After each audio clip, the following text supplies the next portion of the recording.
Ah, con nuestra recapitulación habitual. Eh, bueno, entre esta y la siguiente sesión vamos a estar completando toda esta revisión de lo más importante de la anterior materia y les he dejado también ahí un par de ejercicios, ¿no? Ya, para que los vayan em, practicando y, por supuesto si surgen dudas las absolveremos en estas primeras sesiones, por favor, porque después la cosa se complica un poco más, ¿no? Que habíamos dicho de la caracterización de estas materias de finanzas en las que todo viene como una suerte de cascada, ¿no? Necesitamos una buena base de lo anterior siempre para poder pasar a lo siguiente. Así que, bueno, habíamos complementado nuestra aproximación a la maximización de valor como máximo objetivo, y esto involucraba una mirada que va mucho más allá de los estados financieros, únicamente, ¿no? Por supuesto, siguen siendo parte de eh, el un tipo de generación de valor que se va dando en las empresas principalmente, pero esto tiene que verse enlazado con otros conceptos, ¿no? Otros elementos. De todos modos, nosotros habíamos decidido mantener el enfoque más utilizado para esa aproximación a la determinación del valor, que se basa en los tres elementos, ¿no? De evaluación intrínseca, que son los flujos de efectivo, el tiempo en el que se generan y el riesgo en el que se va a incurrir por esperar que se eh, susciten estos flujos. Y bueno, lo anterior tenía que eh, emanar de estas decisiones de inversión, de financiamiento y de distribución. Otros suelen reemplazar también las decisiones de distribución por las decisiones de administración financiera de corto plazo. Pero en general, lo que se prefiere es convertir a la administración financiera de corto plazo también en decisiones de inversión o financiamiento, solo que en la gestión inmediata, ¿no? Hasta el cierre de la gestión inmediata. Eso es lo que vamos a empezar a hacer ya un poco dentro de en algunas semanas con la presupuestación de efectivo, por ejemplo. Pero bueno, estas dos son las que siempre eh, se estudian más, a las que se les presta más atención, porque se resumen en dónde voy a colocar los recursos y cómo los voy a obtener. ¿Mm? Luego habíamos visto algunos principios que nos van a ir acompañando durante todas estas materias y en su vida profesional los van a tener que tomar muy en cuenta. Parecería que son cosas básicas, simples, pero a veces se nos olvidan y cuando se nos olvidan pagamos caro, ¿no? Porque eh, cometemos errores de los que a veces es difícil volver hacia atrás. Y bueno, habíamos ya visto un par de ejercicios, es un abordaje de los estados financieros el que realizamos y aquí hemos preferido insistir en esta diferenciación, ¿no? Estos estados financieros, por supuesto, pueden tener una ruta de cómo se producen o cómo se efectúan los registros para poder generarlos, para que muestren esta síntesis de todo lo que ha ido aconteciendo transaccionalmente en las empresas, pero nosotros vamos a priorizar la mirada de interpretación, ¿no? Es decir, de qué significa que la liquidez corriente esté en 2,05, ¿no? Esto es alto, esto es bajo, ¿no? Es algo que concuerda con la expectativa que teníamos en un inicio, o directamente se ha desfasado, pero y si se ha desfasado, entender un por qué, ¿no? ¿Qué es lo que ha llevado a que no podamos alcanzar una liquidez corriente?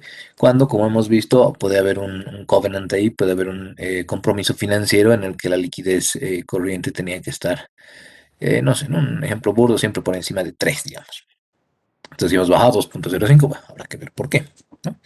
Entonces, esta era la mirada diferenciada, ¿no? Implicaba que el que hace esto no puede hacer esto y viceversa, ¿no? Por supuesto, más bien es parte del trabajo de muchos analistas estar en ambos roles, pero el punto está en eso, ¿no? Que yo no puedo siquiera considerar la evaluación de la calidad del desempeño Si es que la calidad de la información es baja, si es que no confío en esos datos, y una vez que ésta cumple con ciertos estándares, recién podría hacer alguna alusión a la calidad del desempeño. Entonces, esto tenía ahí en el espectro de calidad unos extremos y les mostraba también algunos ejemplos, ¿no? En donde, a pesar de que sean instituciones públicas, reales, es decir, estos son casos que yo se los muestro, no en el ánimo de juzgar a nadie, pero eh, sí para hacerles notar que cuando uno ve los números así, pues ya fácilmente se puede dar cuenta de que no vale la pena eh, ejercitar esas técnicas de eh, análisis, ¿no? Sobre esos estados financieros. Ahora también teníamos estos ejemplos que más bien eran lo opuesto, donde sí hay pues un cumplimiento no solamente del formato que tiene el sistema, sino que los números se pueden corroborar, se cumple con esa condición de verificabilidad, decíamos, acompañada por supuesto de las demás. Y si bien eh, están los cuatro estados financieros eh, en el juego de lo que hemos ido viendo en la anterior materia, este era el que principalmente nos importaba ahora, porque la elaboración, la preparación de los flujos de efectivo de un proyecto de inversión, sea en el ámbito público o en el ámbito privado, va a exigir que nosotros entendamos muy bien este comportamiento, ¿no? Primero, como parte del estado de flujos de efectivo, que resumiría eso que está ahí abajo, ¿no? La capacidad de generación de efectivo y de dónde proviene, hacia dónde va. Em, y más adelante los flujos libres, que son los que vamos a emplear en las proyecciones, ¿no? Así que habíamos visto cuáles son los componentes de este estado de flujos de efectivo y les había mostrado también la lógica detrás de todo esto, ¿no? Que en términos muy globales, a través del método directo, lo que se trata de hacer es que este estado de pérdidas y ganancias lo reproduzcamos, pero desde una base de efectivo, no una base de vengada. Entonces, para eso le realizamos algunos ajustes primero de las partidas que no generan movimiento de efectivo y luego de los movimientos netos en activos y pasivos operativos para el método indirecto ya, ¿no? Así que, bueno, por cualquiera de las dos vías teníamos que llegar al mismo flujo de actividades de operación y ahí es donde habíamos quedado. No sé si hasta acá alguna eh, consulta, creo que esto es lo que estábamos viendo al final, ¿no? Del miércoles. Y justamente Derek nos había mostrado cómo estaban estas tres resoluciones y bueno, si han logrado descargarse el archivo de Moodle, tienen estas otras tres, ¿no? Que están ahí con una A. En realidad esta es la versión que nos ha mostrado Derek, si mal no recuerdo, porque aquí estamos considerando que la diferencia de cambio y el ajuste por inflación, si bien afectan al cómputo del resultado neto, porque este resultado neto viene de la integración del resultado antes del impuesto y del impuesto, el resultado antes del impuesto viene eh, incluyendo, ¿no? Esta diferencia de cambio y este ajuste por inflación, pero eh, aquí deberíamos removerlos como partidas que no generan movimientos de efectivo, como veíamos en la anterior materia, y luego excluirlos, ¿no? Para fines conciliatorios. Ahora, esto, ¿por qué lo estamos poniendo aquí como una versión alternativa? Porque en general en nuestro entorno todavía no se estila, ¿no? Todavía no es algo que hayamos visto con mucha frecuencia, digamos, en nuestras empresas, y eso es porque hemos ido revisando eh, los estados financieros oficialmente presentados, podríamos decir, eh, de parte de cada una de estas organizaciones, ¿no? Así que, bueno, no sé si habría alguna consulta adicional sobre esta resolución o si hay algo que todavía quedaría pendiente. Estábamos un poco con esto de la previsión en el tercer caso, ¿no? Pero, de nuevo, como en los otros podemos asumir que estos 1.500 millones ya han deducido esta previsión para incobrabilidad de 4.700.000, entonces es como si ese cargo ya se hubiera dado acá. Entonces son 1.550 millones, em, que antes de serlo, antes de tener esa deducción, digamos, de estos 1.550 millones, tendremos que sumar esto para decir que eran 1.555 millones, ¿no? Y una vez que hemos incluido el cargo por previsión para incobrabilidad, hemos llegado a estos 1.550 millones. Entonces es por eso que aquí decíamos, si nosotros volviéramos a sumar e hiciéramos la inclusión de esas cuentas comerciales, o sea, tendremos que volver a restar ese dato, ¿no? Y así es que llegábamos a 1.542.490.000, que es el que está en el método directo, ¿no? 1.500 millones, 1.542 millones. Y eso era diferente justamente en este tercer ejercicio, porque esta previsión de cuentas incobrables estaba por separado, ¿no? Entonces había que hacerle el ajuste directamente a la cuenta de eh, exigible comercial. Bueno, eso. No sé si ha surgido alguna otra duda. De repente alguien quisiera plantear algo. Y si no, podemos pasar al contenido del siguiente ejercicio, aunque en el otro estaba esperando un poco más de dibujo libre, ¿no? De qué es lo que podrían aplicarle. Eh, Espero que lo hayan podido revisar. Bueno, nada sobre este entonces, sobre alguno de los tres o en alguna de las dos versiones. Las tres cuadran, por supuesto, pero y hemos dicho, ¿no? El objetivo no es que cuadre, el objetivo es que tratemos de reflejar en términos de costo-beneficio lo mejor posible estos bloques de actividades de operación, inversión y financiamiento. ¿Mm? Podrían haber diferencias, por supuesto, en el primero no vamos a llegar a la misma cifra. El flujo de actividades de operación, aquí tenemos 325 millones y en la otra versión tenemos 322 millones.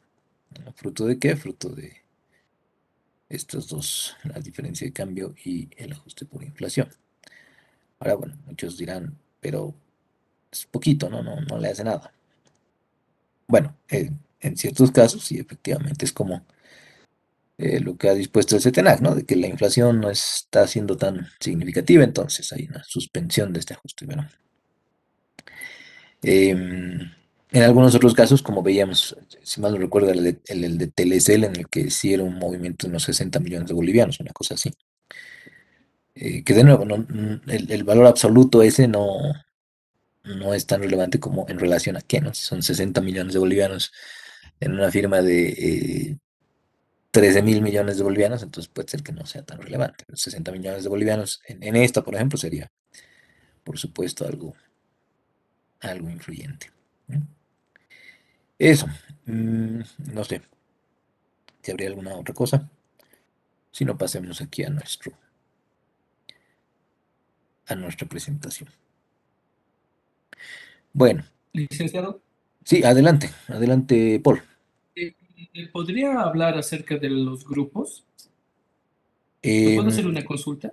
claro que sí. Licenciado, lo que sucede es que yo no estoy integrando ningún grupo porque usted dijo que los que no iban a tener grupo, usted los iba a incluir en alguno. Sí. ¿No está La tu número de situación es carnet la en la lista? siguiente, licenciado. No, la situación es la siguiente que quería ser Ujú, honesto con usted en el sentido de que eh, yo he cometido el error de haber entrado en clases de verano para probar Finanzas uno y tengo muchos vacíos, muchas lagunas mentales respecto a la materia de Finanzas uno. ujú. Entonces, quería ver cómo se podría solucionar eso, qué puedo hacer, digamos, para no perjudicar a los grupos, porque le había comentado que yo tengo experiencia en, en personas que a veces no dan el 100% en los grupos y yo tengo temor de fallar. Entonces, por eso que no me he atrevido a participar en ningún grupo en el grupo de WhatsApp para no perjudicar antes de hablar con usted. Y Ah, después ya. de lo que hemos hablado de que el conocimiento tiene que ser realmente, o sea, no solo hay que hacer lo que se tiene que hacer, sino tiene que tener un sentido de valor. Entonces tengo ese problema, esa dificultad y prefiero ser sincero con usted, licenciado. Claro, no, más bien te agradezco y lo aprecio porque lo compartes con tus compañeros y a veces hay quienes tienen la misma sensación, ¿no? de incomodidad y no lo manifiestan. Pero yo te diría que si al final han podido conformar algún equipo de trabajo por afinidad o si es que ha terminado siendo un sorteo, tiene, ¿no? El grupo de WhatsApp que está abierto en su caso para que vayan estableciendo algunas pautas, pues algunas reglas. O sea, de principio esto es como en cualquier ámbito de trabajo, ¿no? O sea, tenemos que saber plantear, plasmar las inquietudes de cómo vamos a trabajar, de que, como dices, ¿no? Puede haber muchísima gente que no haya tenido justo la experiencia de participar en la anterior materia, pero eso no tiene que ser una limitante, más bien pueden enriquecerse mutuamente si es que ha habido gente que ha estado acá, o también me pueden escribir, ¿no? Y yo les puedo facilitar algún material o les puedo dar algunos ejercicios adicionales si gustan, y vamos a absolver dudas. O sea, aprovechen el correo electrónico, por ejemplo, que a veces no se hace tanto, depende de la materia, pero depende del grupo en realidad. Hay grupos que sí son mucho más dinámicos con el correo y permanentemente están escribiendo, exigiendo cosas, solicitando recursos bibliográficos, por ejemplo, o ejercicios, entonces yo se los voy pasando, no tengas inconveniente en eso. Pero sí es bueno, por lo que planteas, que se tome acción, ¿no? O sea, ya lo has manifestado, así que eso es un muy buen primer paso. Y como te digo, si no lograran mm, coordinar o convenir una manera sana, responsable de que todos trabajemos. De nuevo, no todos van a tener los mismos conocimientos o las mismas inclinaciones, ¿no? Por el área. Hay gente que agarra y dice, no, finanzas como no le hago, así que voy a pasar a la fuerza, ¿no? Y también puede ser lo opuesto, ¿no? Gente que esté muy interesada en el tema y se ponga medio excesivamente exigente, pero ya también sin ver la perspectiva del resto. Entonces, hagan ese trabajo, ¿no? De concordar, de alinearse entre todos. Y luego, si necesitan material o si necesitan recursos extra, escríbanme y con mucho gusto les voy a pasar algo que pueda em, solventar, ¿no? A las dudas que hayan quedado del contenido anterior. Muchas gracias, licenciado. Entonces voy a buscar grupo. Perfecto. No, en realidad ya están conformados, Paul.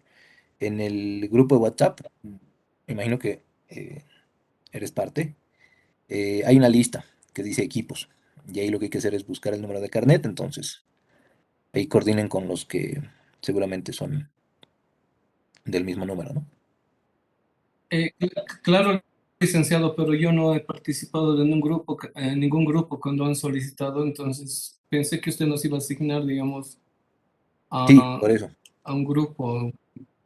Sí, Ah, ya, ya. justamente, por eso están ya asignados. Entonces en el grupo de WhatsApp Ah, hay un ya. archivo y ahí puedes identificar en cuál estás. Ah, ya, perfecto. Muchísimas gracias. No te preocupes. Y bueno, va para todos, ¿no? Porque es bueno siempre plantear estas inquietudes, pero si están teniendo dificultades o alguna cosa, antes de tomar determinaciones drásticas, es muy bueno lo que está haciendo Paul, ¿no? Que nos enseña que planteamos las cosas, dialogamos, entonces todo bien.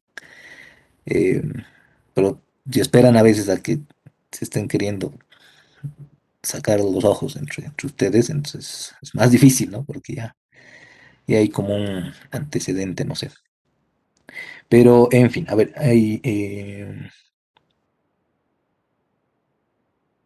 ajá, justamente sobre esta cuenta, no sé cuál de los tres ejercicios. Ujú. Esta no la estoy efectivamente tomando en cuenta como un ingreso diferido, como solíamos hacer, porque me imagino que la pregunta va porque en el método directo solíamos poner en los cobros a clientes, ¿no? Los ingresos diferidos. Y el dilema es que como está tan en genérico ahorita, es un pasivo diferido, yo no lo había considerado como eh, algo que se puede aislar o individualizar a los ingresos diferidos, ¿no? Porque nuevamente en estos ejercicios a veces carecemos de mucha información contextual. Y por eso cuando ya trabajamos con los estados financieros completos, como en algunos casos hemos hecho, ¿no? Incluso hemos podido separar las obligaciones fiscales sociales, hemos podido revisar cómo están compuestas las em, partidas de ingresos, de costos y demás. Pero es por eso eh, que no lo he hecho aquí. Pero de todos modos, no significa que esté mal, ¿no? Que haya una sola versión. De repente ahí se podría plantear, eh, tal vez como ingresos diferidos, si pudiéramos tener acceso a las notas, ¿no? Porque no se olviden esto también, si bien decíamos son cuatro estados financieros básicos, van sí, donde están eh, las cifras y eh, la exposición de todo el sistema articulado. En realidad ese quinto estado financiero que muchos le llaman, son las notas que son explicativas de todo esto. Y ahí hay mucha información enriquecedora, ¿no? Como hemos visto en la anterior materia. Así que esa es la razón por la que no lo he tomado como parte de los cobros a clientes. Pero además que está en el bloque, está en la porción no corriente, ¿no? Así que lo más probable es que sean otras previsiones. em, no solamente hay estas previsiones para indemnizaciones, ¿no? Decíamos, hay previsiones por contingencias legales o por el mismo modelo de negocio que puede tener unas afectaciones que terminan siendo cada vez más probables, entonces hay que incluirlas. Pero esa es la razón. Em, bueno, no sé si habría alguna otra consulta. Y de nuevo, si es que igual en la versión sincrónica em, no sé, no están tan seguros de participar o de plantear preguntas, escriban al correo electrónico, mándenme. Eso sí es muy frecuente, ¿no? Que la gente manda sus screenshots o manda su archivo Excel y pregunta, ¿no? Me deja comentarios o me deja alguna celda a veces aquí me pinta, ¿no? Y me dice, ¿de dónde esto, digamos, ¿no? O por qué así, ¿no? Un poco como la pregunta de ahorita. Em, entonces no hay ningún inconveniente, es lo que vamos a resolver. Pero de nuevo, entender esta lógica, que si bien a veces no es tan exacta como quisiéramos en todos los casos, em, es crucial ahorita. ¿Por qué? Porque de esto vamos a pasar a los flujos libres, pues. Y esos flujos libres son los que guían lo que estábamos diciendo de el enfoque de evaluación intrínseca, ¿no? Esos flujos de efectivo, ¿cómo los computamos? Si además esperamos que vengan del futuro.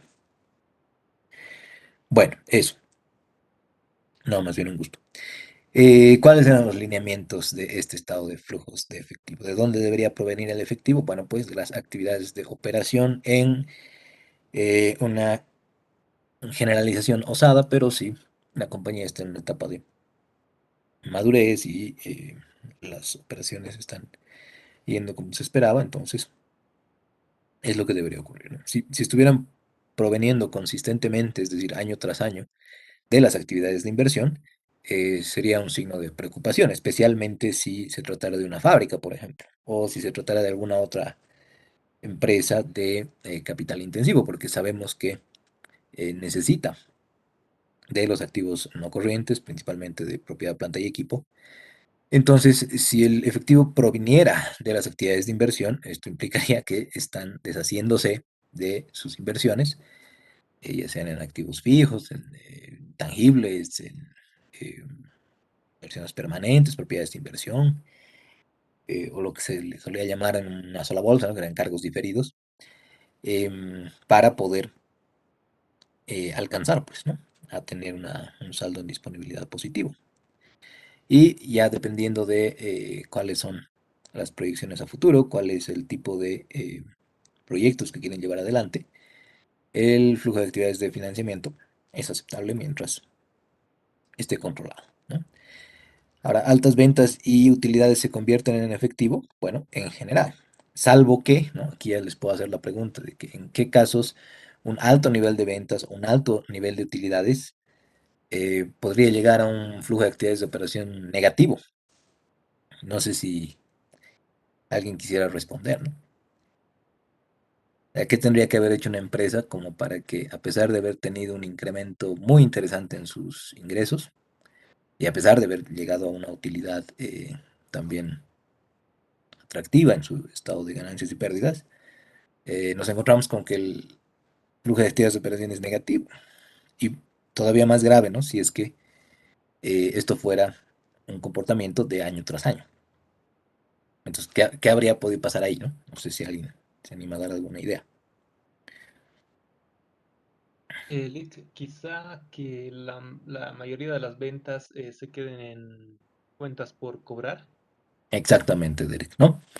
Habíamos dicho, o sea, digamos, yo cambio mi política de crédito, me vuelvo muy agresivo y le doy a cualquiera la venta a crédito, ¿no? Entonces, esto significa que yo puedo, mm, digamos, hacer el reconocimiento de ingresos, pero estoy perdiendo, por supuesto, calidad en estos ingresos, porque estoy vendiendo cada vez menos al contado y de repente todo el efectivo se ha vuelto ahí una aplicación en la cuenta exigible y ha hecho que incluso ese flujo de actividades de operación se vuelva negativo. Entonces ahí hay problemas, ¿no? Entonces, generalmente pasa esto, ¿no? La concordancia, pero ahí hay que empezar a saber leer qué podría estar ocurriendo si es que no. Eso es lo que nos preguntamos siempre. Si las ventas y utilidades son bajas, ¿de dónde está viniendo el efectivo? Bueno, pues si hay pérdida y de todos modos estamos logrando salvar las papas hasta fin de gestión, el efectivo está viniendo o de las actividades de inversión o de las actividades de financiamiento y por lo que hemos dicho, por eso es peligroso. Entonces, aquí de nuevo para recordar, este es más o menos el comportamiento que quisiéramos ver reflejado, el flujo de actividades de operación consistentemente en niveles positivos, o por lo menos que no se caigan drásticamente. También quisiéramos ver inversiones recurrentes, porque obviamente esto permite que se puedan alcanzar los objetivos eh, a mediano o largo plazo. Y bueno, en general esto es lo que querríamos ver, ¿no? Aquí, por ejemplo, en el segundo caso, el flujo de actividades de financiamiento era eh, recurrentemente negativo, pero habíamos descubierto que no era porque estaba devolviendo a sus acreedores, ¿no? No eran deudas, no era un movimiento de deuda, era más bien un movimiento de dividendos. Entonces, esos matices ya los vamos constatando, los vamos reconociendo junto a las notas de los estados financieros y así entendiendo un poco mejor, ¿no? Estos casitos que veíamos. Aquí estaban Telecel, estaba Tigre, otros dos, ¿no? Soboce, los Tajivos, siempre muestro este ejemplo precisamente por esos periodos, ¿no? Donde ha habido una transición, la familia Dora Medina vendió Soboce y se han comprado los Tajivos, ¿no? Entonces, bueno, ahí habrá o no habrá influencia sobre los flujos, eso es algo que habría que revisar. Estaba Toyota también que veíamos, ¿no? Aquí como que cuando este está negativo, el otro está positivo y viceversa, ¿no? En una especie de juego, ¿no? Cuando me han alcanzado mis flujos de actividades de operación, entonces parecería que hay un endeudamiento. Y este último casito que ni siquiera poníamos el nombre porque era más bien un reflejo de que, como se ve al final, en el último año, ya ni siquiera está operando firme, ¿no? Y esta era la eh, revisión de su estado de resultados en las últimas 5 gestiones. Como vemos ahí ya no hay pues operación, ¿no? Eh, Hay gastos operativos todavía, eh, hay gastos de depreciación y gastos financieros, pero ya la compañía ya no está en marcha, ¿no? Entonces la tenemos que actualizar. Y aquí les mostraba, ¿no? Que qué es lo que ocurre cuando esto se da premeditadamente o era algo que no estaba planificado así. Bueno, pues la empresa empieza a tener dificultades para pagarle a sus acreedores, obviamente los participantes del mercado, en este caso la agencia de bolsa o alguna SAFI que pueda haber por ahí que tenía títulos de estas empresas, los protesta, ¿no? Dice, no me ha pagado, así que bolsa y ASFI hagan su labor. Entonces ellos reclaman eso. Habíamos visto también estas medidas adicionales em, que son ampliamente utilizadas, pero como decíamos, en nuestro caso, si sabemos manejar el cálculo de un flujo de actividades de operación, entonces es mucho más preciso que el EBITDA, ¿no? El EBITDA es la aproximación más simple al flujo, porque lo que va a tomar es la utilidad operativa y le va a devolver las dos principales partidas que no generan movimiento de efectivo, que son la depreciación y la amortización. Entonces, sumando eso, tenemos un resultado que podría fungir, ¿no? A pesar de que ni siquiera hemos ajustado los cambios en activos y pasivos operativos, pero, en fin, hay gente que prefiere el EBITDA, ¿por qué? Porque es mucho más simple, ¿no? Es agarrar un estado de resultados, y mientras depreciación y amortización estén por naturaleza, es decir, explícitamente expuestos, se los puede volver a sumar y punto. Luego está el resultado neto ajustado, ¿no? Que sería como el resultado neto más ese bloque de partidas que no generan movimientos de efectivo. Como dice aquí, antes de incluir los efectos del devaluamiento, es decir, antes de los cambios en activos y pasivos operativos. Luego está este que también es importante y nos va a acompañar en esta materia, las inversiones de capital, ¿no? Todos esos recursos que necesitamos colocar para que podamos afrontar nuestro futuro a largo plazo, porque no hay empresa que quiera crecer que pueda evitar, ¿no? Hacer reinversiones en sí misma, que esté actualizando su tecnología, que esté adquiriendo nuevos activos de propiedad, planta y equipo, que se esté expandiendo, que esté abriendo nuevas sucursales, en fin, ¿no? Si quieres progresar o mejorar en el futuro, obviamente vas a tener que hacer una inversión. Luego estaba este resultado antes de intereses, pero después de impuestos, que decíamos era el resultado operativo con un impuesto hipotético, ¿no? Que en general solo lo mencionábamos para esa primera versión del cómputo del flujo de efectivo libre. Y a estos flujos libres es a donde queremos llegar principalmente, no solo por fines de esta materia, sino por esta aproximación a evaluación intrínseca en general, ¿no? Sería el efectivo generado por la empresa después de destinar lo necesario a operar y expandir. Entonces, revisaremos eso un poco. Aquí hay algunos ejemplos adicionales que se los voy a dejar en las diapositivas por si los quieren mirar. Pero, de nuevo, ¿no? Si viéramos este ejemplo de arriba, como los que estábamos exponiendo, aquí tendríamos una evolución de flujo de actividades de operación, inversión, financiamiento, pero dentro de cada uno de estos bloques, dentro de cada una de esas barras, hay pues un comportamiento segregado, ¿no? Es decir, cómo se llega a esta barra en gris que está aquí.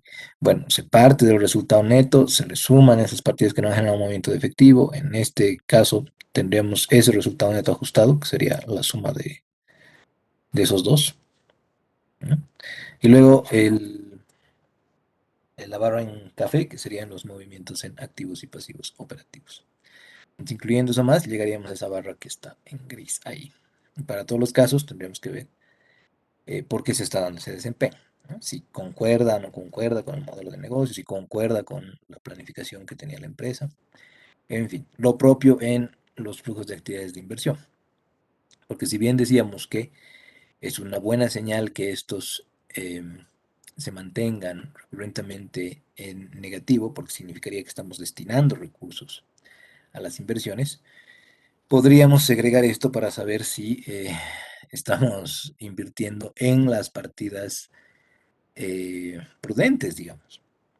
¿A qué nos referimos? Bueno, una cosa es que este flujo de actividades de inversión esté en casi menos 200.000, pero porque le hemos puesto 200.000 a las inversiones permanentes y nos hemos olvidado de los activos fijos, ¿no? Eso sería otro cantar. Entonces aquí ya en la desagregación es donde queremos, por ejemplo, enfatizar este concepto de inversiones de capital. Las inversiones de capital van a ser aquellas que sean imprescindiblemente necesarias para dar cumplimiento a la planificación de largo plazo de la empresa. Entonces, si bien yo podría estar realizando un movimiento de las actividades de inversión, eh, por supuesto aquí los activos fijos y los activos intangibles tendrían que ser la prioridad. A esos les podríamos llamar CAPEX. Probablemente en muchos modelos de negocio solamente a los activos fijos, ¿no? Porque si yo soy una agencia, no sé, despachante de aduana, no sé si habrían algunos activos intangibles que serían imprescindibles para para ese propósito, ¿no? Probablemente más tendría que estar revisando ahí los activos fijos si es que compro algunos Bobcats, no sé, alguna cosa que me permita ejercer mejor mi labor, ¿no? Por lo menos en términos de lo que quiero hacer a largo plazo. Entonces, esa es la razón por la que aquí estaríamos revisando esto. Y lo propio con el flujo de actividades de financiamiento, como decía en el caso de Plasmar. Uno puede ver consistentemente que es recurrente la cifra negativa, digamos aquí, ¿no? En este bloque que está en mostaza, que está en negativo. Pero cuando uno se viene aquí abajo, está en negativo hasta más o menos los 220.000, diremos, ¿no? Esta es esta. Pero resulta que era un movimiento de 220.000 fruto de una devolución de deuda bursátil que está en eh, color medio raro ahí. El otro componente también es una devolución neta de deuda financiera y también aquí hay dividendos, ¿no? Pero en el caso de Plasmar eran solamente dividendos, eso era lo que descubríamos con los estados financieros. Entonces, esto es lo que querríamos empezar a em, profundizar, ¿no? Querríamos desagregar esos bloques para saber si estamos por la ruta que habíamos dicho, ¿no? Y luego incluso habíamos hecho una alusión a la política de dividendos y el flujo libre del patrimonio. Bueno, lleguemos a eso. Em, Estos flujos libres se van a traducir o en general los van a encontrar como tales, ¿no? El flujo libre de la empresa, llaman algunos, que sería el que nosotros decimos de la firma, o el flujo libre de efectivo directamente. Cuando se está hablando de ese, es que solamente se está prestando atención al de la firma, al completo. Mientras que el segundo nosotros le llamamos del patrimonio, podría ser de los accionistas o de los propietarios, ¿no? De la empresa, del negocio. Y trata de ser esto una aproximación a la realidad. ¿Por qué? Porque muchas veces se han debido topar con esta pregunta, ¿no? O tal vez si ustedes mismos están em, analizando alguna empresa de un familiar, de un amigo, o discutiendo entre ustedes, muchas veces surge esa pregunta, ¿no? Si la utilidad no es algo que yo puedo considerar como positivo o negativo, sin el entramado con el resto de los elementos, porque estaría siendo muy miope si dijera que porque hay utilidades, ya automáticamente el desempeño es bueno, ¿no? Creo que el ejemplo que daba Derek ya ha ilustrado esto. Puedo tener altas ventas y puedo tener altas utilidades, pero resulta que a costa de entregar mi mercadería hay gente que no me va a pagar, que no me va a devolver, sobre la que no he hecho el esfuerzo suficiente como para asegurarme que van a terminar cumpliendo con su obligación. Entonces, aquí hay una pregunta que es importante, ¿no? Es qué cantidad de efectivo ha generado la empresa después de destinar lo necesario a operar. Aquí estaríamos muy bien con el FEAO, pero le añadimos el expandir, ¿no? Porque las empresas normalmente no se quedan con el desempeño hasta donde eh,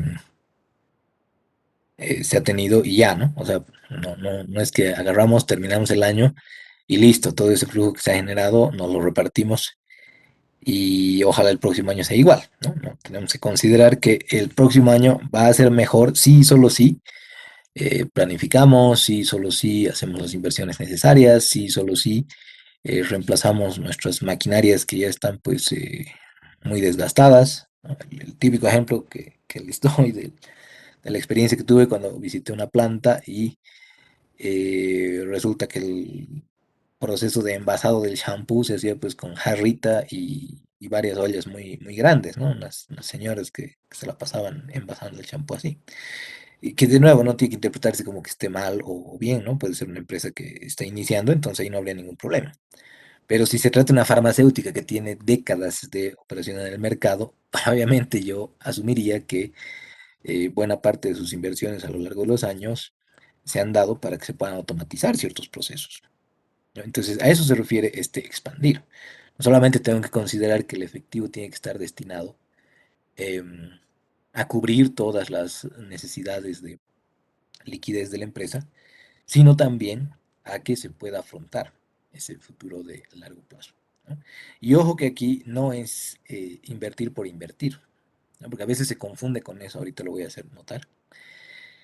En el otro caso, em, tendríamos una versión alternativa, ¿no? Es que cantidad de efectivo es distribuible, entre comillas, porque eso es lo que nos suelen decir a veces los empresarios, ¿no? Ok, ya, entonces si no me puedo basar en la utilidad, ¿cuánto me puedo gastar sin hacerle daño a la empresa, ¿no? O sea, ¿cuánto me puedo llegar de la empresa ahorita, digamos, hay 100 millones de bolivianos en caja, en disponibilidades, ¿cuánto me puedo llevar sin que esté poniendo en riesgo el futuro de mi empresa o sin que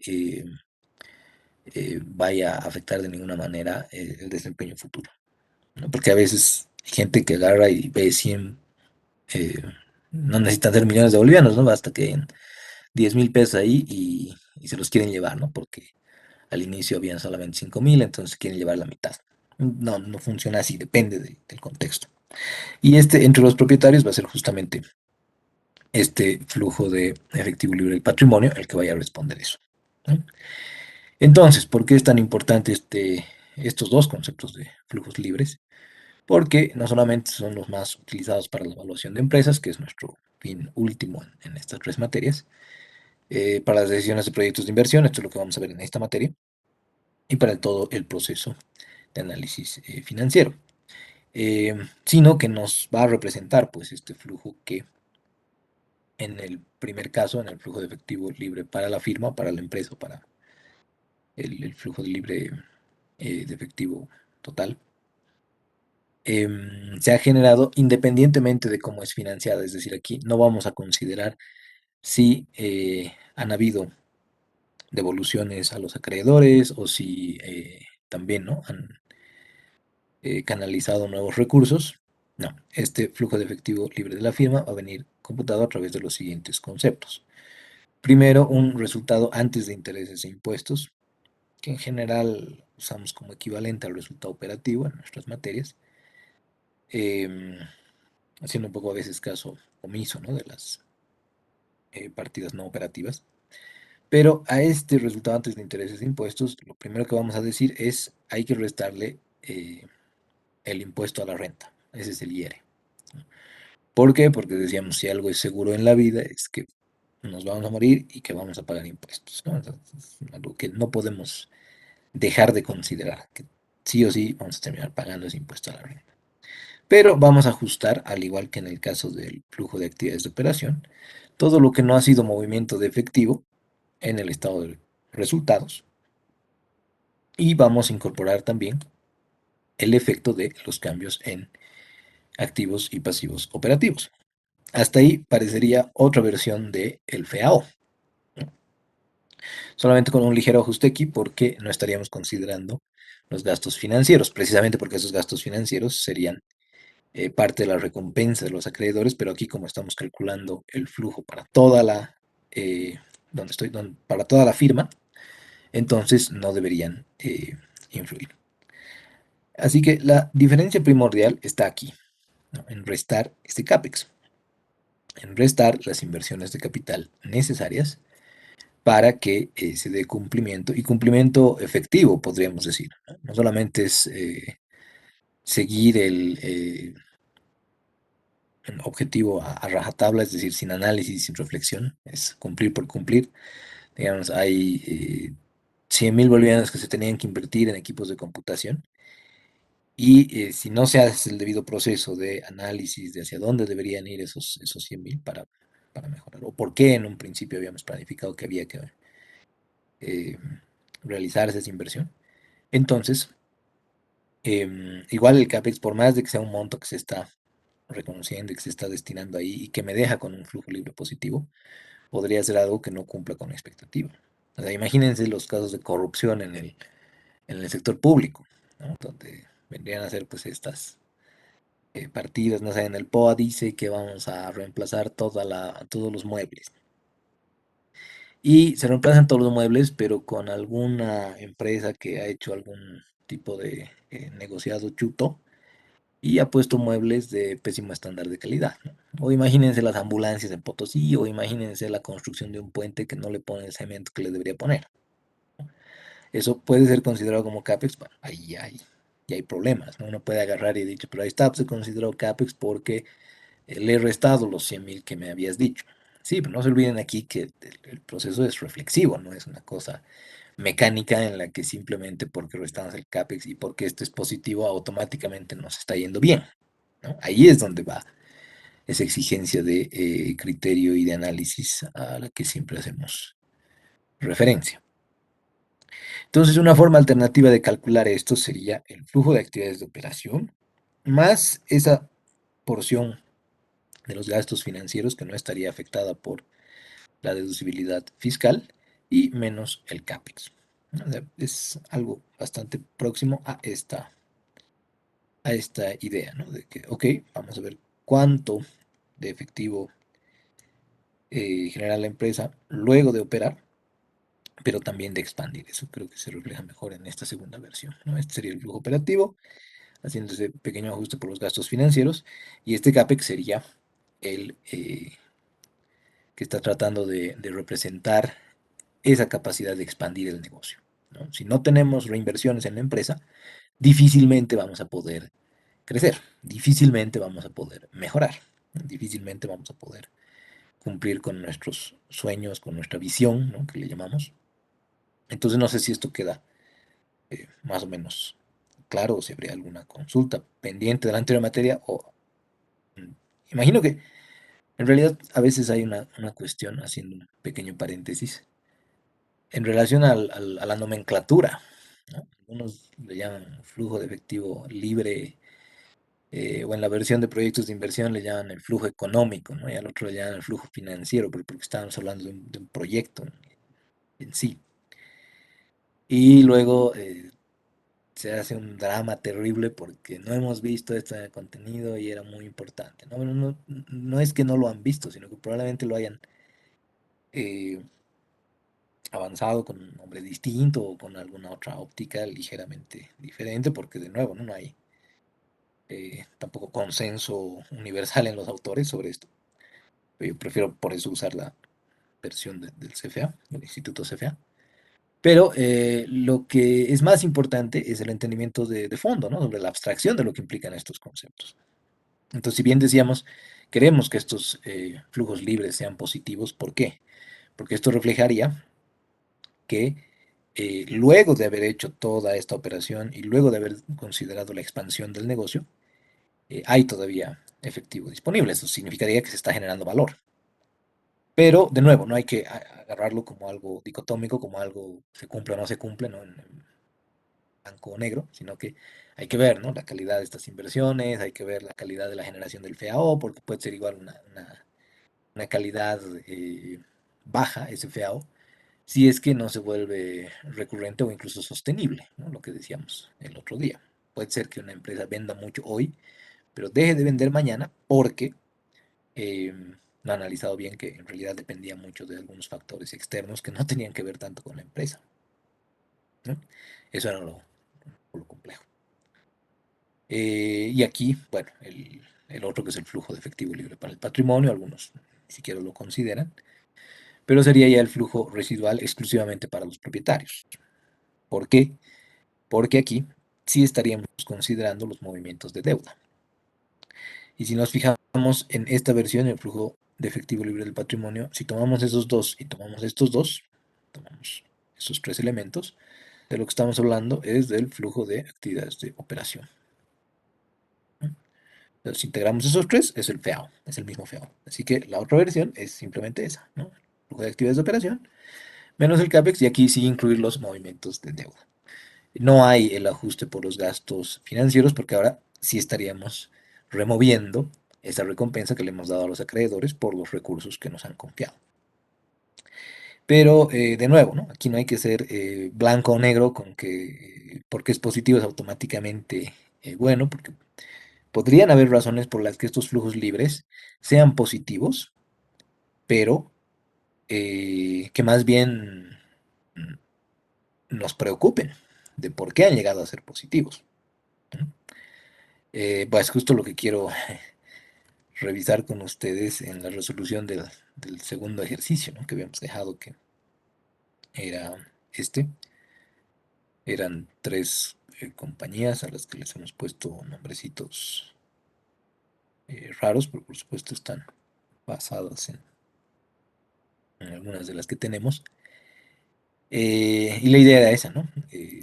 Efectúen un análisis de los estados financieros aplicando las técnicas que consideren necesarias. Una de esas técnicas podría ser los flujos libres, entonces aquí se los voy a colgar hoy, pero estarían estos flujos libres, computados.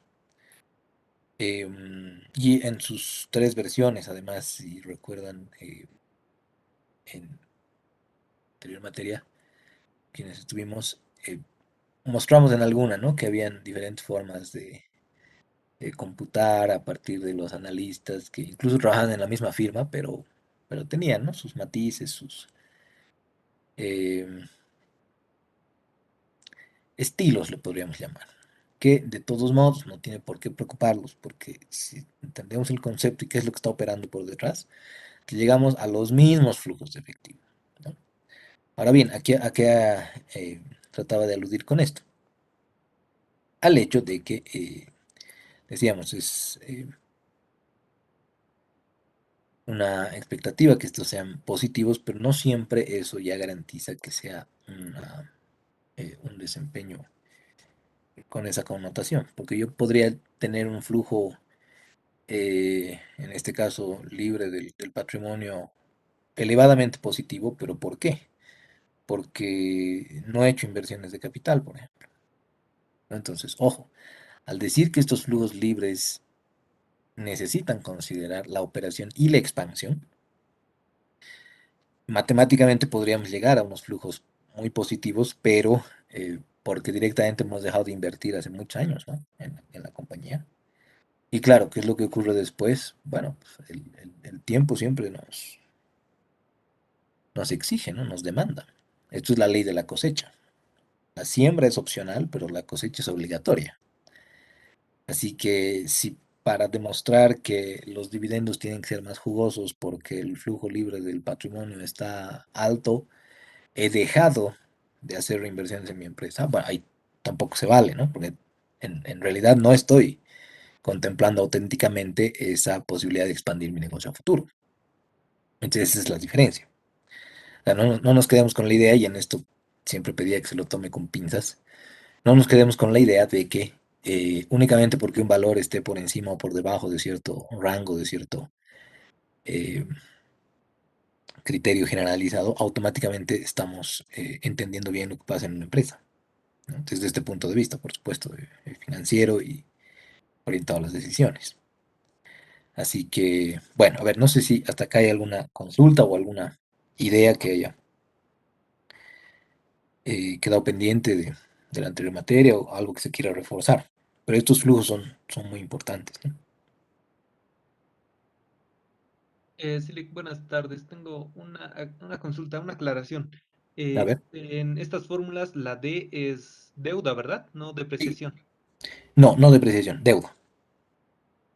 Ah, ya, gracias, Lick. Ok, no, más bien, un gusto. Sí, en este estamos removiendo el efecto de la deuda. ¿Por qué? Porque en este caso queremos dejar el efectivo libre solo para los propietarios. Entonces, si por ejemplo en cierta gestión teníamos un flujo de efectivo libre de la firma de 200.000 bolivianos, em, ¿qué tendría que haber pasado para que el flujo libre del patrimonio sea de menos 50.000, digamos? En el flujo libre de la firma tendríamos unos 200.000, y en el flujo libre del patrimonio ya tenemos menos 50.000, ¿no? Entonces ahí seguramente lo que ha pasado es que justo ese año, justo esa gestión, le hemos tenido que devolver casi 250.000 de bolivianos a quien sea nuestro creador, ¿no? Ya sean bancos o eh, los tenedores de títulos que hemos emitido.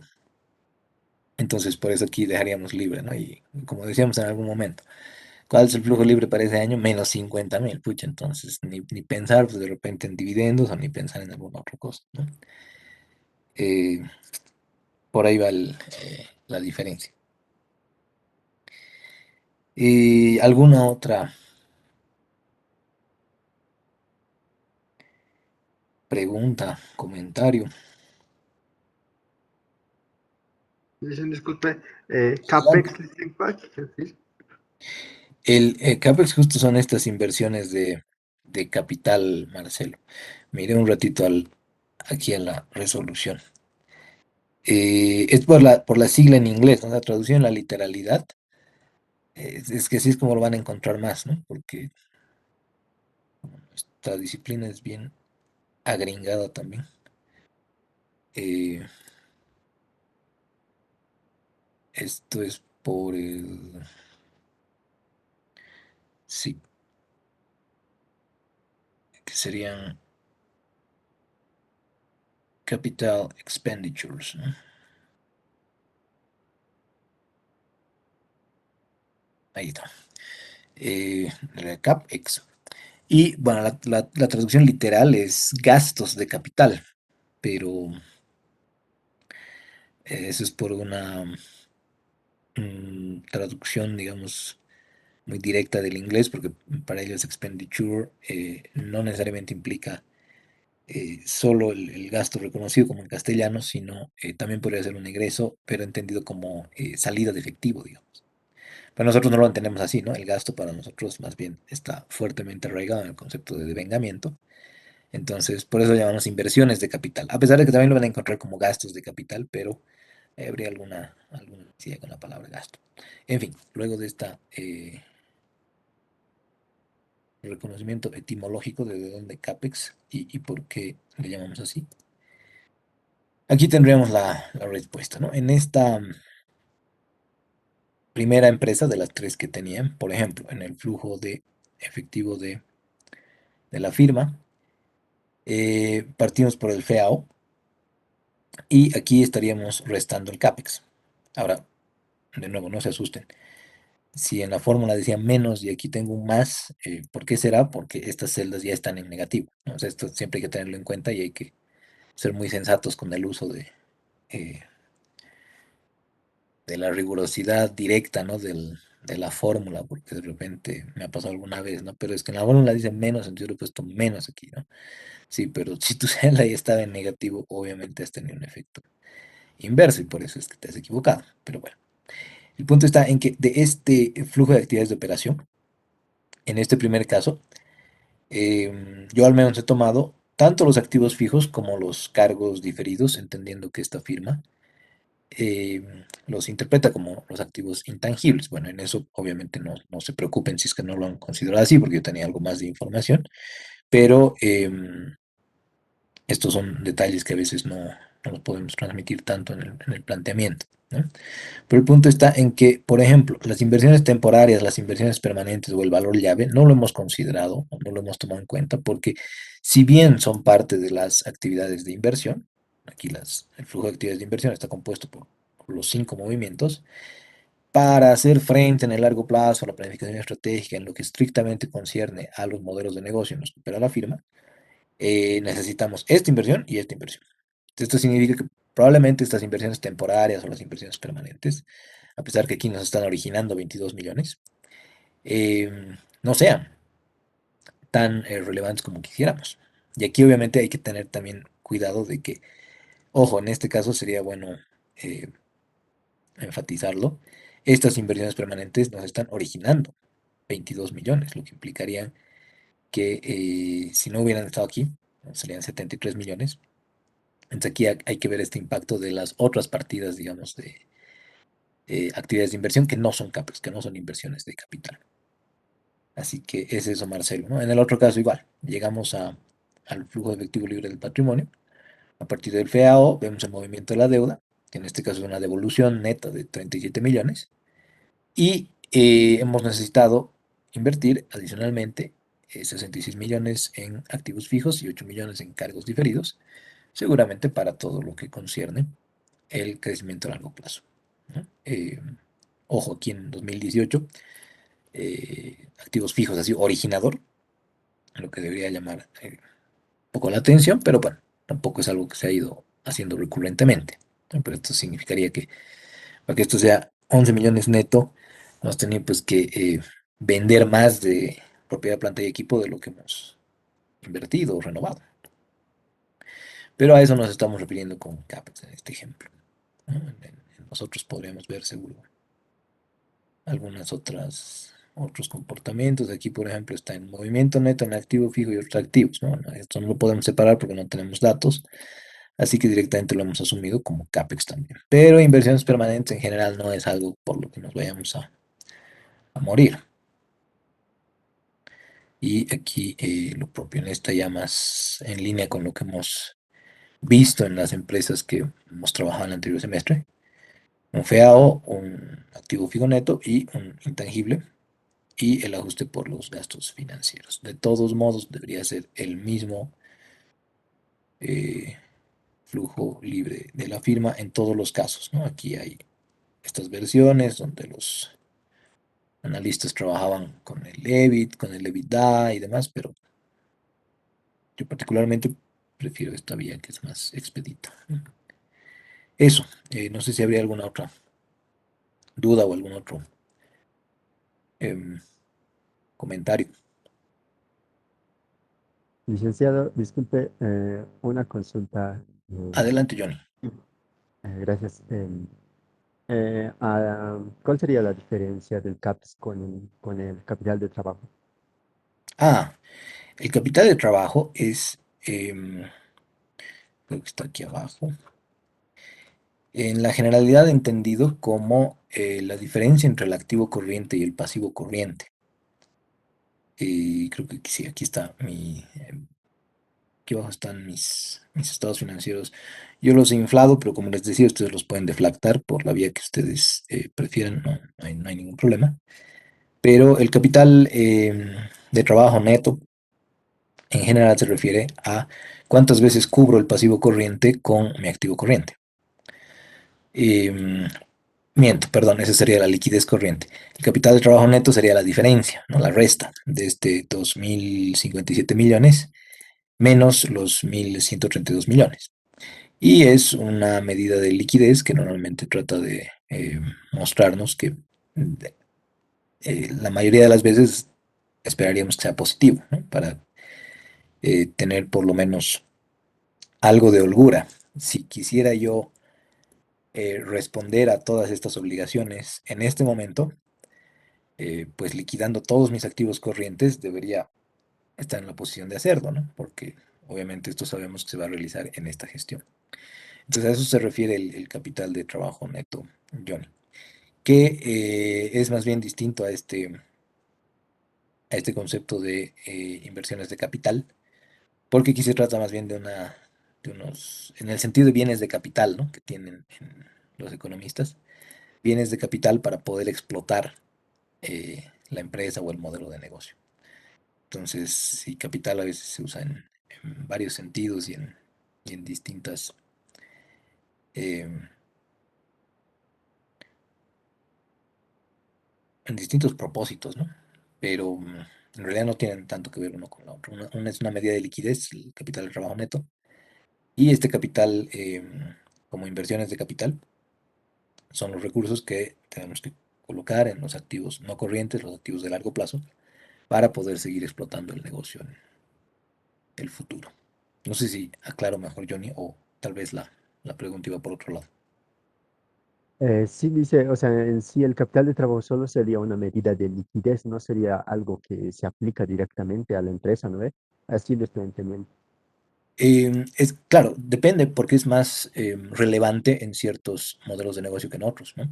En un modelo comercial, por ejemplo, que además vende productos de alta rotación, voy a decir los productos de consumo masivo, el capital de trabajo es muy importante. O sea, esta diferencia tendría que estar recurrentemente en positivo porque yo tengo que convertir este inventario lo más rápidamente posible en líquido nuevamente y con ese líquido volver a tener inventario. Todavía más si es que uso o otorgo crédito a los clientes, ¿no? Estas cuentas comerciales se van a volver importantes. Entonces aquí más abajo, que están ya estos ratios, vamos a ver ese comportamiento, ¿no? Entonces aquí justo, de las cuatro que les muestro, está la liquidez corriente, la prueba ácida, la razón de efectivo, pero aquí sí en una empresa comercial esto va a ser muy muy importante, mientras que hay firmas de capital intensivo, les llamamos, volviendo a los diversos sentidos de capital, en las que este capital de trabajo es negativo, pero esto no tiene por qué ser preocupante. Una de ellas justamente es Telecel.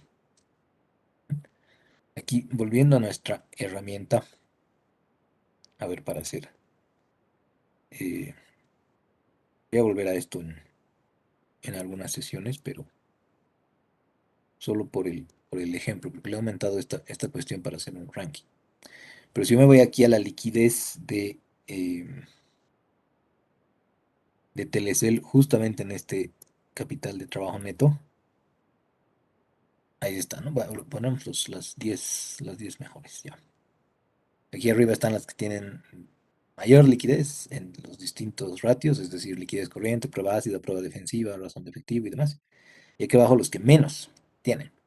Entonces aquí Telecel, Telefónica Celular de Bolivia, tiene un capital de trabajo neto negativo de 310 millones de bolivianos. Le sigue Aguas del Illimani cuando existía de 89 millones de bolivianos, luego El Feo, luego Clínica Niño Jesús, luego empresa. En general, obviamente estos son los que menor liquidez tienen, pero en una empresa como Telecel no tendríamos por qué preocuparnos porque justamente es de capital intensivo, ¿no? O sea, su pasivo corriente puede exceder al activo corriente porque es una empresa de servicio donde el activo principal no está en el inventario, ¿no? No está en esto que está rotando en términos comerciales. Si en cambio pusiéramos aquí un sector de manufactura, por ejemplo, aquí obviamente ya es distinto, ¿no? La Concepción es la que tiene un máximo de 1 millón en capital de trabajo neto negativo, luego Industrias Agropecuarias ISA, luego Astrix, o veremos incluso el que yo decía, ¿no? Comercial. Y si bien aquí hay alguna que tiene igual negativo, bueno, en realidad son más eh, diferentes, ¿no? Digamos, la bolsa las cataloga como comercial, pero una zona franca o una inversión inmobiliaria no necesariamente comercial, ¿no? Aquí más bien va a ser más eh, común que el comportamiento negativo de este capital de trabajo neto no se, no se repita tanto. Pero va a depender mucho de la empresa y de cómo o en qué juega más o menos Johnny. Eso, pero sí, lo que has hecho notar es que hay varios sentidos, ¿no? De capital y demás. Vamos a estar retomando eso también en nuestra interpretación de ratios. Pero bueno, no sé si habría alguna otra cosa antes de seguir. Y de todos modos, como yo les voy a dejar el archivo en Excel, eh, bueno, hoy día por tiempo no lo vamos a poder hacer, pero ya el miércoles, a ver si me comentan, ¿no? Que han identificado, que han encontrado, si es que algo ha llamado la atención, o la típica pregunta que hago, ¿no? Si ustedes tuvieran que invertir, si ustedes fueran los administradores de algún fondo de inversión en una SAFI o en una AFP o en donde sea que hayan estos fideicomisos, ¿en cuál de las tres invertirían? ¿Y por qué? Obviamente, ¿no? No es al tincazo, ¿no? Pero bueno, no sé si habría alguna otra cosa antes de seguir. Que aquí, bueno, lo único que quedan son algunos ejemplos de desagregación, ¿no? En este primer caso está Telecel, que si bien veíamos la primera perspectiva, es decir, el primer pantallazo con los tres bloques del estado de flujos de efectivo, aquí ya desagregando podemos tener un entendimiento más profundo, ¿no? Porque aquí no solamente está, o deja de estar más bien el flujo de actividades de inversión en su totalidad, y más bien vemos el CAPEX, ¿no? Que es que nos interesa más de alguna forma. O ya no está el flujo de actividades de financiamiento completo, sino el delta de la deuda, es decir, el movimiento de la deuda. También si es que se han venido pagando dividendos y cuáles serían al final los flujos libres. Aquí vemos, por ejemplo, que hay una muy fuerte concordancia entre el flujo de actividades de inversión y el CAPEX. Es decir, de estos 839 millones en 2014 de flujo de actividades de inversión, 809 eran CAPEX. De estos 905 en 2015, 878 eran CAPEX. O de estos 761, 748 eran CAPEX. Entonces, esto nos quiere decir que sí hay una cierta calidad de inversiones, como la que esperaríamos. Por supuesto, no reduciéndolo a que basta con que represente la mayor proporción del CAPEX respecto al flujo de actividades de inversión y listo, ¿no? Sino que eh, analicemos si efectivamente estas inversiones que se están haciendo, este CAPEX que está aquí abajo, se está destinando a lo que eh, imaginamos como lo mejor para la empresa. Bueno, en el sector privado es más difícil que eso no ocurra, ¿no? Porque no hay empresario, no hay gobierno corporativo que no quiera que a su empresa le vaya pues mejor, ¿no? O bueno, no quiero eh, generalizar antes de entrar a esa parte de finanzas 3, pero bueno, a veces hay sabotajes, a veces hay pues confabulaciones, qué sé yo, hacer una especie de, sí, pues, ¿no? De un sabotaje para luego comprarte la otra parte del hermano para que esté más barata y vos hacerte multimillonario porque sí la vas a sacar adelante. Hay también esas cosas, ¿no? Pero bueno, en línea general, el gobierno corporativo espera que se hagan las mejores inversiones posibles en su compañía. ¿Por qué? Porque quiere que esta funcione a perpetuidad, ¿no? Ahora ya en el sector público, por ejemplo, ahí podríamos darle más rigurosidad, ¿no? A este análisis. ¿De verdad se están haciendo las inversiones que tendrían que hacerse? O ha llegado octubre, noviembre, te has hecho pisar y como tienes que ejecutar presupuesto para no mm, exteriorizar que estás palteando, entonces invierte en cualquier cosa, ¿no? O sea, compras lo que sea. Eso también habría que verlo, ¿no? Aquí está Tigre, justo este era el ejemplo al que me estaba refiriendo, ¿no? Si bien teníamos aquí el flujo de actividades de financiamiento como un monto recurrentemente negativo, aquí abajo ya nos damos cuenta de que estos 59 millones en realidad eran totalmente dividendos.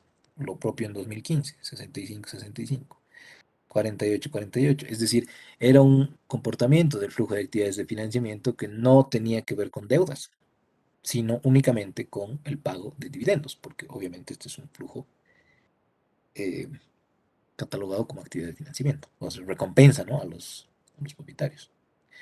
Si ya esta mirada, este pantallazo de abajo, me permite pues ir reconociendo mejor los patrones de salud financiera y de conducta en términos de decisiones por parte de la firma, ¿no? Ya en el último año, si mal no recuerdo, justo acá, ¿no? En el 2020, perdón, en el 2019, ya hay un flujo de actividades de financiamiento positivo. Esto implicaría que ha habido un origen ahí, una canalización de recursos por parte de bancos, de alguna emisión de valores que se haya hecho. Pero aquí abajo el dividendo no deja de ser 56 millones. Entonces, si esos 56 millones se han seguido pagando como dividendos, pero ya ese flujo de actividades de financiamiento es un positivo 32 millones, ahí ya podemos saber cuánto más o menos se ha financiado en ese año Tigre Plasmar, ¿no? Porque si son 56 millones más estos 32, tienen que ser como 88 millones, ¿no? Que ha recibido de los bancos y demás. 88 millones de recursos que han canalizado estos acreedores a la firma. Y de esos 88 millones en positivo, hemos tenido esos 56 millones aquí menos 56. ¿No se acuerdan de los jueguitos que hacíamos, ¿no? De cuánto es el flujo de actividades de operación, o cuál es el impacto en actividades de operación, inversión, financiamiento, dependiendo de algunas transacciones. Entonces, esto es el neto, pues, ¿no? El flujo de actividades de financiamiento neto. Aquí estaba Sofía también. Sofía era un ejemplo que lo poníamos por no sé qué gestión, en la que la deuda era esta, ¿no? 2015. Tenías un flujo de actividades de financiamiento de 2 millones, casi 3 millones de bolivianos, y la deuda neta, el movimiento de deuda neta era de menos 80 millones, y no habían dividendos. Entonces, ¿cómo se explicaba esto, no? Si no ha habido movimiento en dividendos y la deuda ha sido de menos 80 millones y el flujo de actividades de financiamiento ha terminado siendo de 3 millones, entonces, ¿qué ha tenido que pasar ahí? Hemos revisado sus estados financieros y era un aumento de capital, ¿no? Era un monto que los dueños habían puesto para expandir la empresa. Entonces, esto obviamente aquí no se refleja, pero se puede inferir porque si no es ninguno de esos tres, o en este caso ninguno de esos dos, porque la deuda está ahí eh, sintetizada en deuda financiera, bursátil y demás, entonces ha tenido que ser un movimiento en capital pagado. Entonces, bueno, aquí teníamos algunas otras muestras, algunos otros rasgos, ¿no? Entre Telecel e Inti, ¿cuál era la principal diferencia en esto que estamos viendo? Que es el comportamiento del resultado neto para llegar al FAO. Y la principal diferencia, bueno, no sé si alguien quisiera comentarla, pero porque había, digamos, ese rasgo, o en qué estaba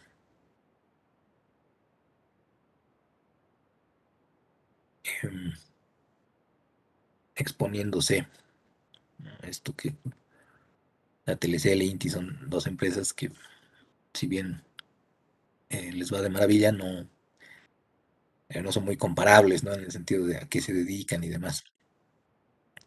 Entonces, ahí lo que sí se puede ver es que el resultado neto, por ejemplo, en Telecel, es, al menos en términos de las barras, más bajo o contrastado con esas partidas que no generan movimiento de efectivo. Eh, Telecel en todas esas gestiones ha tenido utilidad. Y aquí habría que comentarle 2020, ¿no? Porque veíamos que en 2020, bueno, la mayoría de las empresas han tenido pérdida en 2020, pero en Telecel sería un primer año desde hace casi 6. Pero el punto es que su flujo de actividades de operación siempre termina siendo muy, muy saludable, como veíamos al principio. ¿Y esto era fruto de qué? Fruto de la devolución que le hacen las partidas que no generan movimientos de efectivo a ese flujo de actividades de operación. ¿Y por qué le devuelve tanto?